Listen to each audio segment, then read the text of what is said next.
ನನ್ನ ಮುಗಿಸಲು ಯಾರಿಂದಲೂ ಆಗಲ್ಲ. ಹರಿಯುತ್ತಿರುವುದು ಕ್ರಾಂತಿಕಾರಿಗಳ ರಕ್ತ. ಹತಾಶರಾಗಿ ಹಫ್ತಾ ವಸೂಲಿ ಮಾಡಲಾಗದವರು ಹೀಗೆ ಹೇಳ್ತಾರೆ. ಕೊಲೆ ಸಂಚುಕೋರರಿಗೆ ಯತ್ನಾಳ್ ಬೋಲ್ಡ್ ವಾರ್ನಿಂಗ್. ಹೇಗಿತ್ತು ಬಸನಗೌಡ ಖಡಕ್ ಮಾತು? ವಿಜಯಪುರದಲ್ಲಿ ಉಚ್ಚಾಟಿತ ಶಾಸಕ ಬಸನಗೌಡ ಪಾಟೀಲ್ ಯತ್ನಾಳ್ ಕೊಲೆಗೆ ಸಂಚು ರೂಪಿಸಲಾಗಿದೆ ಎಂಬ ಸುದ್ದಿಗಳು ಹರಿದಾಡುತ್ತಿದ್ದವು. ಅಲ್ಲದೆ ಇದಕ್ಕೆ ಸಂಬಂಧಿಸಿದಂತೆ ಮುಸ್ಲಿಂ ಯುವಕರು ಆಡಿಯೋ ಹಾಗೂ ವಿಡಿಯೋ ಹರಿಬಿಟ್ಟಿದ್ದರು. ಆದರೆ ಇದೇ ವಿಚಾರಕ್ಕೆ ಬೋಲ್ಡ್ ಆಗಿಯೇ ವಿರೋಧಿಗಳಿಗೆ ಖುದ್ದು ಶಾಸಕ ಯತ್ನಾಳ್ ಎಚ್ಚರಿಕೆ ನೀಡಿದ್ದಾರೆ. ಕ್ರಾಂತಿಕಾರಿಗಳ ರಕ್ತ ಹರಿಯುತ್ತಿದೆ.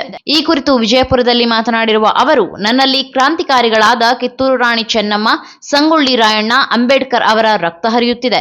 ಕರ್ನಾಟಕದಲ್ಲಿನ ಹಿಂದೂಗಳು ನನ್ನ ಜೊತೆಗೆ ಇದ್ದಾರೆ. ಹೀಗಿರುವಾಗ ನನ್ನನ್ನು ಮುಗಿಸಲು ಯಾರಿಂದಲೂ ಸಾಧ್ಯವಿಲ್ಲ.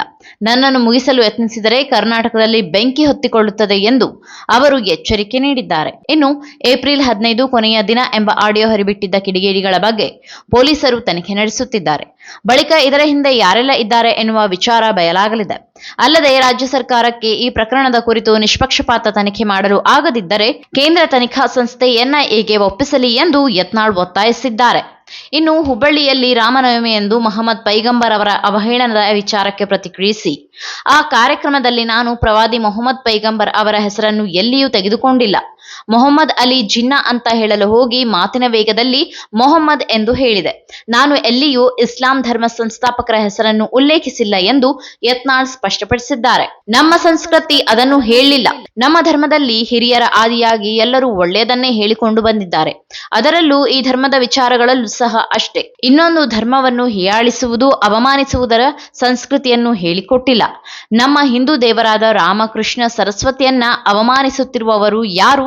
ಅವರ ವಿರುದ್ಧ ಏಕೆ ಕ್ರಮ ಕೈಗೊಳ್ಳುತ್ತಿಲ್ಲ ಎಂದು ಪ್ರಶ್ನಿಸಿದ್ದಾರೆ. ಅಲ್ಲದೆ ಪೈಗಂಬರ್ ವಿಚಾರವನ್ನು ಕಾಂಗ್ರೆಸ್ನವರು ಬಿಟ್ಟರೆ ಬೇರೆ ಯಾರೂ ಮಾತನಾಡೋದಿಲ್ಲ.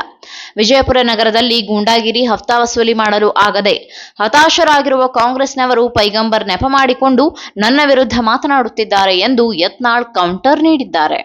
ಈ ಮಾಹಿತಿ ನಿಮಗೆ ಇಷ್ಟವಾಗಿದ್ದಲ್ಲಿ ಈ ಬಗ್ಗೆ ಕಮೆಂಟ್ ಮಾಡಿ, ವಿಡಿಯೋನ ಲೈಕ್ ಮಾಡಿ, ಶೇರ್ ಮಾಡಿ. ನಮ್ಮ ಚಾನಲ್ನ ಸಬ್ಸ್ಕ್ರೈಬ್ ಮಾಡದಿದ್ದಲ್ಲಿ ಬೇಗ ಸಬ್ಸ್ಕ್ರೈಬ್ ಮಾಡಿ. ಧನ್ಯವಾದ.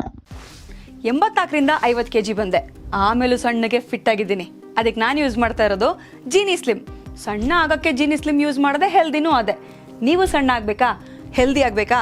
ಹಾಗಿದ್ರೆ ಜೀನಿ ಸ್ಲಿಮ್ ಯೂಸ್ ಮಾಡಿ. ಸಣ್ಣ ಆಗೋದಕ್ಕೆ ಯಾವುದೋ ಪ್ರಾಡಕ್ಟ್ ಹೇಳ್ತಾ ಇದ್ದಾಳೆ, ಏನಾದರೂ ಸೈಡ್ ಎಫೆಕ್ಟ್ಸ್ ಇದೆ ಅಂತ ಯೋಚನೆ ಮಾಡ್ತಾ ಇದ್ದೀರಾ? ಖಂಡಿತ ಇಲ್ಲ. ಯಾಕಂದರೆ ಇದು ಕೆಮಿಕಲ್ ಫ್ರೀ. ಸಣ್ಣ ಆಗಬೇಕು ಅಂದರೆ ಜೀನಿ ಸ್ಲಿಮ್ ಯೂಸ್ ಮಾಡಿ. ಹೆಚ್ಚಿನ ಮಾಹಿತಿಗೆ ಕೆಳಗೆ ಡಿಸ್ಪ್ಲೇ ಆಗ್ತಿರೋ ನಂಬರ್ಗೆ ಕಾಲ್ ಮಾಡಿ.